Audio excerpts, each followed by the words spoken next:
నమస్కారం, welcome to Suman TV. నేను గీతాంజలి. ప్రస్తుతం మనతో పాటు ప్రముఖ జ్యోతిష్యులు వైష్ బాలాజీ గురువు గారు ఉన్నారు. వారితో మాట్లాడదాం. గురుగారు నమస్కారం అండి. నమస్కారం అమ్మా. జై శ్రీమన్నారాయణ. జై శ్రీమన్నారాయణ. కామెంట్స్ రూపంలో చాలా మంది సందేహాలు అడుగుతూ ఉంటారు గురుగారు. అందులో వ్యాపార వృద్ధి కోసం అడిగారు. అంటే సాధారణంగా మనం చూస్తాం, వ్యాపారం అనేది చాలా వైభవంగా చాలా ఘనంగా ప్రారంభిస్తారు కొంతమంది. ఎక్కువ బడ్జెట్ పెట్టుకుని ప్రారంభించడమే చాలా బాగా కనపడాలనే ఉద్దేశంతో, అది ఏ వ్యాపారం అయినా కానీ. అలాగే కొంతమంది ఏంటంటే చిన్నగా స్టార్ట్ చేసినా బాగా వృద్ధిలోకి వస్తారు, బాగుంటుంది. కొంతమంది అంత గ్రాండ్గా స్టార్ట్ చేసినా వృద్ధి అనేది ఉండదు. ఎంత డబ్బులు పెట్టడమే కానీ మళ్ళీ రిటర్న్స్ రావడం అనేది ఉండదు. ఎందుకు వ్యాపారంలో ఇలా జరుగుతుంది? శాస్త్రం అసలు ఏం చెబుతుంది వ్యాపారానికి సంబంధించి? ఇలా వ్యాపార వృద్ధి కోసం ఏమైనా పరిహారాలు ఉంటాయా? ఉన్నాయి తల్లి.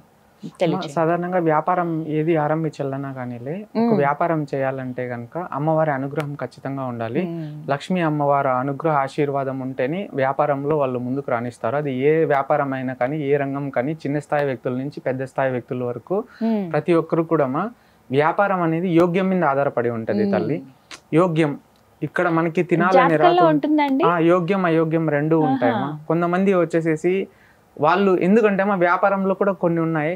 అంటే ఏదైనా వ్యాపారం చేసేటప్పుడు వారు పూర్తి మాహితి సమాచారంతో ఆ వ్యాపారంలో కష్టం రాని నష్టం రాని మేము నిలదొక్కొని నిలబడాలి అని చెప్పి తపనా తాపత్రయంతో భక్తి శ్రద్ధలతో క్రమశిక్షణతో వ్యాపారం చేస్తే ఎటువంటి నష్టాలు రావమ్మా.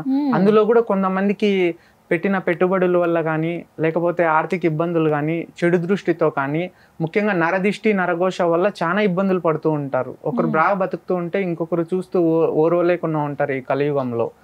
అప్పుడు ఈ వ్యాపారం మీద వచ్చేసేసి కలి దృష్టి అనేది పడకూడదమ్మా.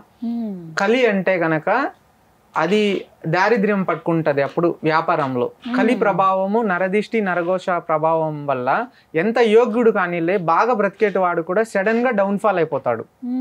ఉన్నవాడు ఉన్నట్టు ఉండి మంచి యోగ్య స్థితిలో బాగా ధనం వస్తూ ఉంటది, మంచి పేరు ప్రఖ్యాతులు ఉంటాయి. సడన్ గా వ్యాపార నష్టం రావడము, ఏదైనా ఇంట్లో ఇబ్బందులు జరగడము, అదే విధంగా ఆస్తి నష్టం సంభవించడము, ఇలా అనేక ఇబ్బందులు ఎదుర్కొంటూ ఉంటారు. ఇంకొంతమంది ఏంటంటే గనక వ్యాపారం మొదలు పెడతారు. మొదలు పెట్టిన తర్వాత వాళ్ళ యొక్క ప్రవర్తన సరిగా లేకుండా, క్రమశిక్షణ లేకుండా వాళ్ళంతకు వాళ్ళే వ్యాపారంలో నష్టాలు చేసుకుంటూ ఉంటారు. ఒక వ్యాపారం చేసేటప్పుడు దాని మీద పూర్తి మాహితి సమాచారంతో ఎట్లాంటి పరిస్థితుల్లో వచ్చినా ఖచ్చితంగా నిలదొక్కొని చేసుకోవాలంటేనే చేయాలేమా. ఒకటి యోగ్యం మీద ఆధారపడి ఉంటది.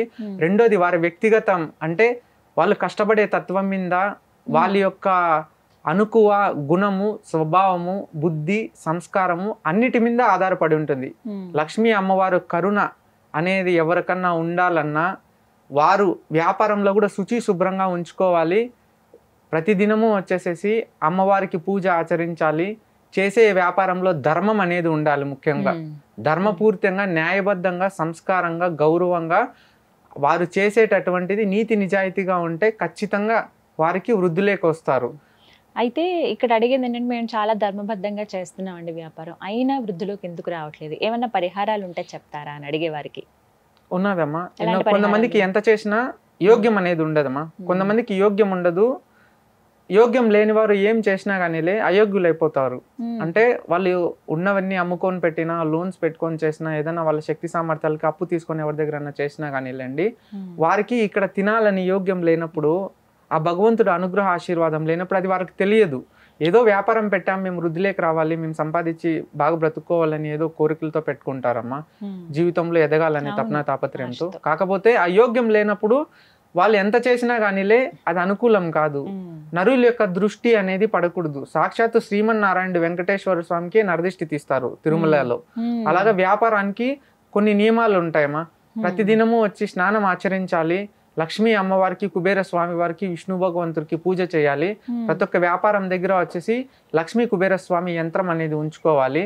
ఆ వ్యాపారాలకి ధనాకర్షణ అనేది పెట్టుకోవాలి. లక్ష్మీ కుబేర స్వామి యంత్రం అంటే ఊరికే పెట్టకూడదమ్మా. వారి పేరు పైన, వాళ్ళ కుటుంబం పైన, వాళ్ళ గోత్రం పైన పూజ చేపించుకొని, ఒక హోమము, ఒక మంత్ర పూజ చేపించుకొని ఆ ఇచ్చేటటువంటి యంత్రానికి భగవంతుని యొక్క దివ్య ఆకర్షణ పెట్టించుకోవాలి. ఆ దివ్య ఆకర్షణ పెట్టించుకొని ధనాకర్షణ చేపించుకోవాలి.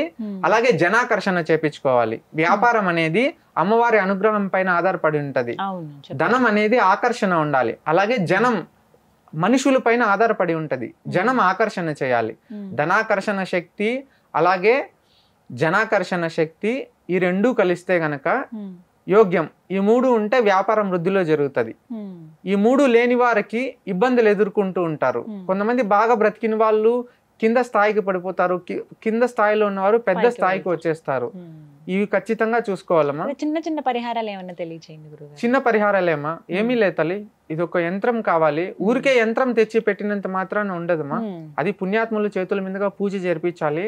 లక్ష్మీ కుబేర స్వామి వారికి పూజ చేసి, విష్ణుదేవుడికి పూజ ఆచరించి, ఆ వ్యాపారంలో సకలము ఎవరైతే చేస్తున్నారో ఆ వ్యక్తి పైన అమ్మవారి కరుణ ఉండేటట్టు, ఆ వ్యక్తి ఎక్కడ నిలబడినా వ్యాపారం మంచిగా జరిగేటట్టు, ఆ ధనాకర్షణ అమ్మవారి అనుగ్రహం ఉండేటట్టు, అలాగే జనాకర్షణ జనం ప్రభావం తనకు ఉండేటట్టు, నరదిష్టి నరఘోష లేకుండా ఆ వ్యాపారంకి అనేది లక్షణంగా ఉండి, ఆ యంత్ర స్వరూపం హోమం పూజ చేసుకొని భగవంతుని పెట్టి, వాళ్ళు ధర్మబద్ధంగా శుచి శుభ్రంగా ప్రతిదినము స్నానం ఆచరించి అక్కడ న్యాయంగా నిజాయితీగా ధర్మంగా చేసుకొని అమ్మవారికి కొలుచుకుంటూ ఉంటే లక్షణంగా జరుగుతుంది. యోగ్యం ముఖ్యమ్మా, యోగ్యం ముఖ్యము. వ్యాపారంలో ఎవరికన్నా దీనికి వచ్చేసేసి వ్యాపారం జరగట్లేదు అని ఉంటే గనక వీటి నివృత్తి వచ్చేసేసి పూజ చేసుకోవాల్సి వస్తుందమ్మా. లక్ష్మీ కుబేర స్వామి పూజ చేసుకోవాలి. పూజ చేసుకొని ఏ రోజున చేసి యంత్రాన్ని షాప్ లో కావచ్చు ఆ బిజినెస్ ఇది చేయాలంటే కనుక శుక్రవారం చేసుకోవాలమ్మా. శుక్రవారం అమ్మవారికి పర్వదినము. ఆ రోజు ఉదయాన్నే బ్రహ్మముహూర్తంలో పూజ ఆచరించి లక్ష్మీ కుబేర స్వామికి పూజ చేసి విష్ణుదేవుని ప్రత్యేక పూజ చేసుకొని, వారు తీసుకున్న తర్వాత మంత్రోపదేశం అనేది గురువు దగ్గర ఖచ్చితంగా తీసుకోవాలి. గురు ఆశీర్వాదం అనేది కూడా చాలా ముఖ్యమైనది.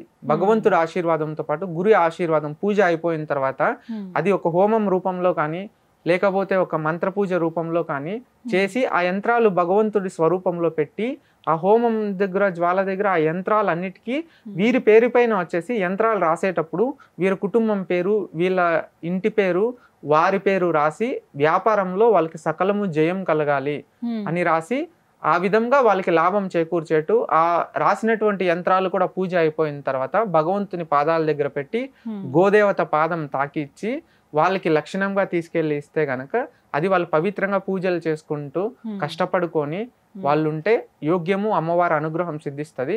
వారి జీవితంలో ముందుకు సాగుతారు తల్లి. చాలా చక్కగా వివరించారు గురుగారు. ధన్యవాదాలండి. జై శ్రీమన్నారాయణ తల్లి.